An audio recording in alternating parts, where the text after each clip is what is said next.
This is Melissa for Into Boxing. I'm at the Cameron McGee Fight Week. We've just had the weigh-in. Eddie, quick thoughts on the card. Obviously, we've just seen Babic weigh in against Molina. Babic came in quite light. The betting sites are saying various things. What are your thoughts on that fight? I think that for the first 3 rounds, it's a 50-50 fight. And actually, Molina might be a slight favourite early. I think he's technically better. I think he punches harder. I think he punches sharper. But he's not going to be able to last the distance or even past 5 or 6 rounds at that kind of pace. He's fit, but he's had a couple of weeks' notice.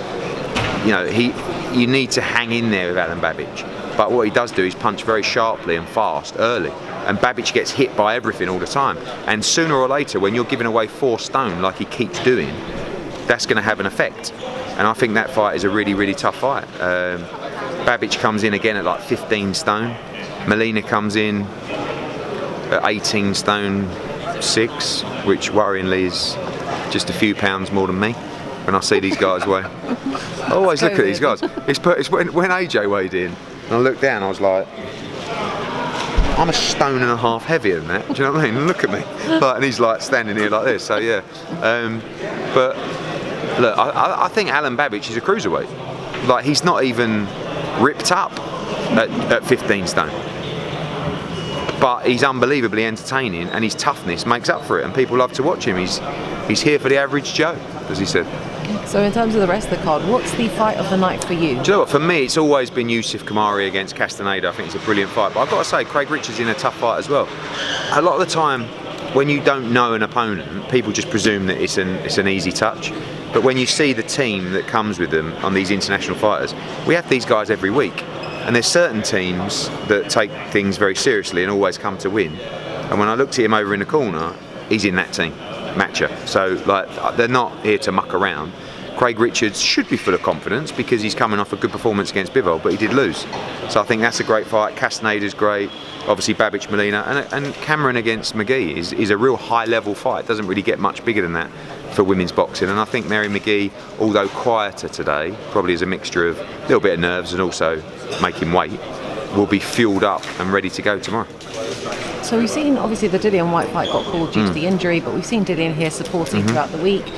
We just saw in an interview he introduced you to a young amateur prospect, Sadem Amma. Could she be, a person of interest on? Yeah, I mean, look, we work with all Dillian's fighters, and that has always been a mixture of helping him out and doing him a favour, and also because a lot of them are really good. But it always starts out as doing him a favour, with Fabio Wardley. Was a young heavyweight, had a couple of white collar fights.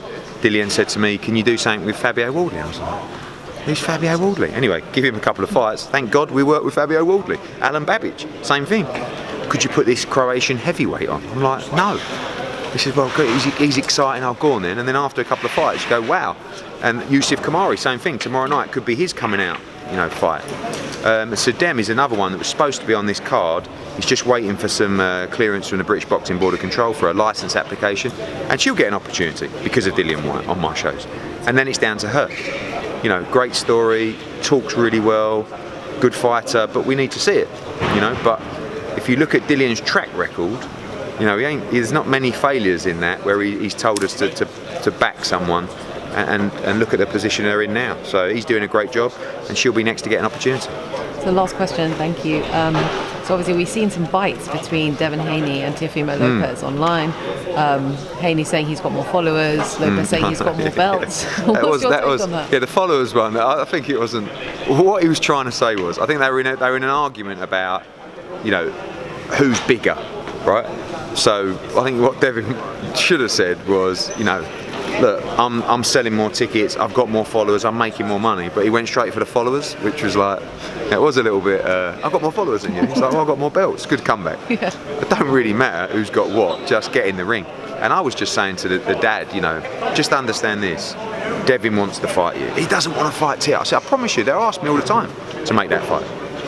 So, that's the situation where I promised those guys, both of them, you win in November and December, we will make that fight, and we will make that fight, and it'll be a brilliant fight, and it's about time those guys started fighting each other. I feel like Teo and Devin are the two guys that have least fear of facing the other people. And with Tank and Ryan and those, I'm not saying they have fear, but the teams are just like, why would you, we don't want to take a really tough fight. Whereas Teo's already done it, and Devin's, he fought Linares, but he's prepared to roll the dice because he believes he can win. And when those guys start fighting each other, it's going to be brilliant for boxing. Thank you so much. All right, no problem.